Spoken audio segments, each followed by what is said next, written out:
नमस्कार। आज के इस विश्लेषण में हम एक ऐसी सच्ची घटना पर बात करने वाले हैं जो किसी हॉलीवुड थ्रिलर से बिल्कुल कम नहीं लगती। यह कहानी है वर्ल्ड वॉर II के एक जापानी इंटेलिजेंस ऑफिसर की, जो जंग खत्म होने के दशकों बाद भी, जी हां, दशकों बाद भी फिलीपींस के एक घने जंगल में बिल्कुल अकेला अपनी लड़ाई लड़ता रहा। तो चलिए इस हैरान कर देने वाली कहानी को जरा करीब से समझते हैं।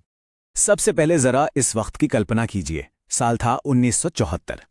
एक तरफ पूरी दुनिया शांति का जश्न मना रही थी, नई नई टेक्नोलॉजी आ रही थी, आधुनिक शहर बस रहे थे। लेकिन ठीक उसी वक्त फिलीपींस के लुबुंग आइलैंड के एक खौफनाक जंगल में एक अकेला जापानी सिपाही एक ऐसी जंग लड़ रहा था जिसे खत्म हुए पूरे 29 साल बीत चुके थे। ये कोई मजाक नहीं था, उसके लिए ये एकदम सच था। तो आइए बढ़ते हैं पहले हिस्से की तरफ। एक ऐसा सिपाही जिसे वक्त भूल गया। कैसे एक आगे बढ़ती दुनिया में एक इंसान वक्त में ही जमा रह गया। दूसरा हिस्सा है आखिरी हुक्म और इंपीरियल जापान की वो जबरदस्त कंडीशनिंग। आखिर एक इंसान के दिमाग इतने लंबे समय तक अकेलेपन को कैसे बर्दाश्त कर सकता है? इसका जवाब छिपा है हीरो ओनोडा के शुरुआती दिनों में। 1922 में जन्मे ओनोडा का बचपन उस इंपीरियल जापान में गुजरा था जहां सरेंडर या हार मानने जैसा कोई शब्द डिक्शनरी में था ही नहीं। 1944 आते आते उन्हें नाकानो मिलिट्री स्कूल भेजा गया। यहां उन्हें कोई आम सिपाही नहीं बल्कि दुश्मन के इलाके में छुपकर तबाही मचाने वाले एक एलीट गोरिल्ला फाइटर के तौर पर तैयार किया गया था। उन्हें अकेले जिंदा रहने की पूरी सख्त ट्रेनिंग मिली थी। लुबुंग आइलैंड जाने से पहले ओनोडा को अपने कमांडर से एक ऐसा आदेश मिला जो उनके दिमाग में हमेशा के लिए छप गया। उनसे साफ कहा गया था, कोई सरेंडर नहीं होगा, कोई सुसाइड नहीं करेगा, चाहे 3 साल लगें या 5 साल, हम वापस आएंगे। और सच कहूं तो यही वो मनोवैज्ञानिक लंगर था जिसने उन्हें अगले 29 सालों तक उस भयानक जंगल में बांधे रखा। उनका मिशन बहुत ही साफ और कड़ा था। उन्हें लुबुंग आइलैंड पर दुश्मन की सप्लाई लाइंस को पूरी तरह तबाह करना था। उनका मकसद था उस जंगल के चप्पे चप्पे को दुश्मन के लिए एक जीता जागता नर्क बना देना। और सबसे बड़ी बात, उन्हें अपनी जगह पर तब तक डटे रहना था जब तक कि उनके अफसर खुद आकर उन्हें वापस ना ले जाएं। अब आते हैं तीसरे हिस्से पर, जंगल में सर्वाइवल। ये सिर्फ मौसम के खिलाफ नहीं बल्कि खुद के दिमाग के खिलाफ भी एक जंग थी। अगस्त 1945 में जब जापान ने सरेंडर कर दिया तो शांति का ऐलान करने के लिए आसमान से हजारों पर्चे गिराए गए।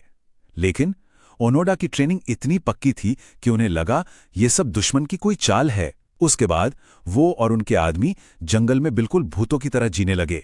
बिना किसी छत या बाहरी मदद के उन्होंने कच्चे केले और नारियल खाए, खेतों से चावल चुराए और भूख मिटाने के लिए जानवरों का शिकार करके उनका गोश्त धूप में सुखा के खाया।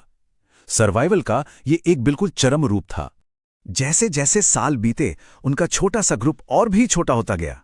1949 में उनके एक साथी अकात्सु ने हार मानकर सरेंडर कर दिया।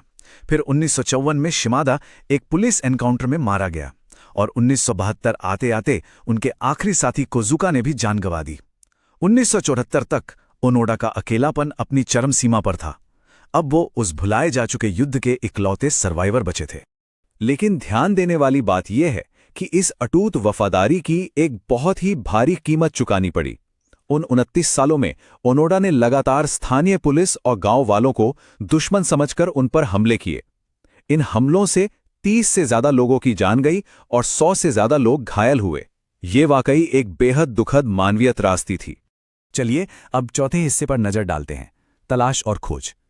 ये कहानी है एक एडवेंचरर और उस जंगल के घोस्ट की। फिलीपींस और जापान की सरकारें थक हार चुकी थीं। उन्होंने आसमान से चिट्ठियां, अखबार और यहां तक कि उनके परिवार की तस्वीरें तक गिराईं, पर ओनोडा हर चीज को दुश्मन की साजिशी मानते थे। और फिर इस कहानी में एंट्री होती है नोरियो सुजुकी की।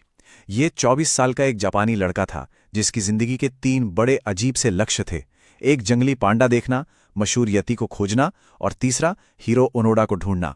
और हैरानी की बात देखिए, जहां पूरी फौज नाकाम हो गई, इस लड़के ने बिना एक भी गोली चलाए सिर्फ 4 दिन में ओनोडा को खोज निकाला। 20 फरवरी 1974 जंगल के घने सन्नाटे में आखिरकार उन दोनों का आमना सामना हुआ।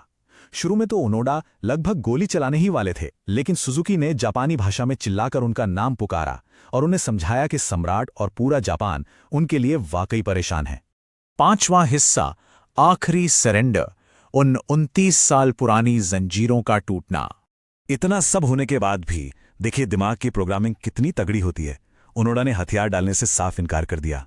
उन्होंने कहा कि जब तक उनके पुराने कमांडिंग ऑफिसर खुद आके आदेश नहीं देंगे वो सरेंडर नहीं करेंगे। जापानी सरकार तुरंत उस ऑफिसर की तलाश में जुट गई और उन्हें ढूंढ भी निकाला। ये थे मेजर तानीगुची, जिन्होंने 29 साल पहले वो गुरिल्ला वॉरफेयर का हुक्म दिया था। पर अब वो युद्ध के बाद एक बिल्कुल आम जिंदगी बिता रहे थे और किताबें बेचते थे। मेजर तानीगुची सच में लुबंग आइलैंड गए और जंगल में ओनोडा के सामने खड़े होकर उन्होंने वो शब्द पढ़े जिसने सब कुछ बदल दिया। उन्होंने कहा, जापान हार चुका है, तुम्हारा मिशन अब खत्म होता है, अपनी तलवार और राइफल सौंप दो। और इन्हीं शब्दों ने आखिरकार उस 29 साल पुराने मनोवैज्ञानिक तिलिस्म को हमेशा के लिए तोड़ दिया। यही इस कहानी का सबसे बड़ा टर्निंग पॉइंट था। जरा इन दो वक्तों पर गौर कीजिए। एक 22 साल का जवान लड़का जो एक मिशन के जज्बे के साथ जंगल में दाखिल हुआ था, और एक 52 साल का थका हुआ इंसान जिसने सरेंडर किया।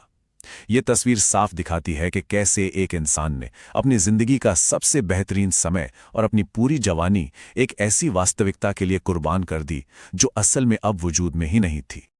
आखिरी हिस्सा देखते हैं, एक बदली हुई दुनिया, हीरो ओनोडा के आखिरी दिन और उनकी आखिरी जंगें। जब ओनोडा वापस जापान आए तो उनका स्वागत किसी नेशनल हीरो से कम नहीं हुआ। पर मसला ये था कि वो इस नई, आधुनिक और पश्चिमी संस्कृति वाली दुनिया में खुद को ढाल नहीं पाए। उन्हें इस बात का बहुत गहरा दुख था कि उन्होंने बेकसूर स्थानीय लोगों की जान ली थी। अपनी उन गलतियों का प्रायश्चित करने के लिए 1996 में वो वापस लुबंग आइलैंड गए। उन्होंने वहां के लोगों को करीब $10,000 की रकम दान की और उस समुदाय के बच्चों के लिए एक स्कॉलरशिप फंड बनाया। वही समुदाय जिसे उन्होंने दशकों तक खौफ में रखा था। अपने आखिरी सालों में ओनोडा ने किताबों और इंटरव्यूज के जरिए अपनी इस असाधारण यात्रा की कहानी दुनिया के साथ साझा की और आखिरकार 16 जनवरी 2014 को 91 साल की उम्र में हार्ट फेलियर के कारण टोक्यो में उनका निधन हो गया। अकेलेपन की अपनी उस जंग के खत्म होने के कई दशकों बाद उन्होंने अपनी आखिरी सांस ली। तो इस पूरे विश्लेषण के बाद सबसे बड़ा सवाल यही उठता है, क्या हीरो ओनोडा वफादारी की जिंदगी भर लंबी जंग तो जीत गए, पर वक्त के खिलाफ अपनी जंग हार गए? ये कहानी सोचने पर मजबूर कर देती है कि इंसानी दिमाग की मनोवैज्ञानिक कंडीशनिंग कितनी ज्यादा ताकतवर हो सकती है और एक ऐसी दुनिया में जो कभी रुकती नहीं, एक अटूट वफादारी की कितनी भारी कीमत चुकानी पड़ सकती है। इस विश्लेषण में साथ जुड़ने के लिए बहुत बहुत धन्यवाद।